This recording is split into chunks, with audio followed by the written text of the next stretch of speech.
Imagine finding out in a newspaper article that your father died 2 days ago. What? When? Where? These were all the questions that were screaming in my head. When I arrived at the funeral, my dad was already buried. And my uncles told me, "You're a woman. We don't owe you an explanation." This is just a glimpse of what goes through in my society, a patriarchal society. This kind of attitude is one of the root causes of gender-based violence. And women who physically try to defend themselves often end up in prison. Women in my country are often referred to as vatorwa, a Shona word which means stranger.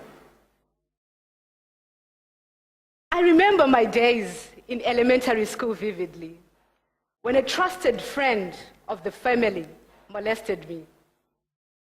You know what he told me? That this was the right way to womanhood. It was later through peer education clubs at school that I realized he had committed a crime and I was a victim of child abuse. I remember next time he tried to do it again, I looked at him straight in the eye and I told him to stop it. I later on realized that not all women could effectively express themselves the way I did. I studied social sciences, and my first job was working in the Ministry of Women Affairs. I was trained to be an anti-domestic violence counselor. This was my first time to work with women who were in conflict with the law.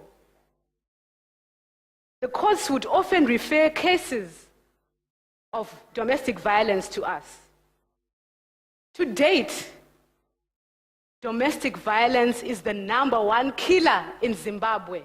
If there are 10 cases in the high courts for murder, be sure that 6 of them are domestic violence related. How ironic was my situation? Here I was working to eliminate gender-based violence, and I found myself being a victim because this was the time when my father passed away. This made me reflect on the stories that women would come and tell me of how at times they were forced to watch their partners being intimate with other women on their matrimonial bed. In the book, A Tragedy of Lives, Female Prisoners in Zimbabwe, it revealed that there is a correlation between gender-based violence and female prisoners in Zimbabwe. Most of the prisoners in Zimbabwe are actually victims of gender-based violence. It revealed that some of them had been molested like me when they were young. Others had been battered. Others forced into child marriages.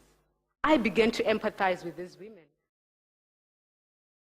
Women in prison of Zimbabwe face many challenges. It has to be noted that the prisons in Zimbabwe were not initially constructed for female occupation. You can imagine when the prisoner is pregnant or when they have to carry their baby to prison. What I found to be more horrifying was the fact that sometimes they were not given adequate sanitary provision. And guess what happens? In a research conducted by Jill Makarati in 2003, it revealed that these women would often resort to using other alternatives for their menstrual period. Other alternatives which included uniforms, blankets, even heads of babies that accompanied their mothers to prison. Often they would steal these on the washing line. Our prisons in Zimbabwe lack resources to properly rehabilitate offenders. Most offenders come back worse off than they were when they got into prison. I remember a woman called Kathy Bowden from America. She was imprisoned for armed robbery. Whilst in prison, she became a public health expert. After 22 years, she was released and became very instrumental in the area of HIV and AIDS. I wish I could come up with such stories of success, of how women in my country were imprisoned, and after they came back, they became assets to their communities and assets to the nation. But sadly, this is not a reality. Female prisoners are even more stigmatized than their male counterparts. This is not surprising, coming from a patriarchal society. This is also reflected by the number of organizations that are working with them. But all hope is not lost, because a long time ago, in the Vashona traditional homestead, there was a place where women and girls would go and share their challenges, their weaknesses, and even their dreams. This place was a taboo for men to enter. This place was called the Nanga, the female bedroom. This is where my organization derives its name. Through the initial woman-to-woman prison project, we are going to transform the lives of female inmates through skills training that enhance their social and economic status. 20 women who are serving long-term prison terms have an opportunity to be trained as trainers to train other women in such skills as design and tailoring. The curriculum will also include such topics as interpersonal skills, intrapersonal skills, amongst other vital topics. The final phase of this training program will include topics which women are often not given a platform to share. Topics that affect many women. Topics such as cervical cancer, urinary infection, and even the menstrual cycle.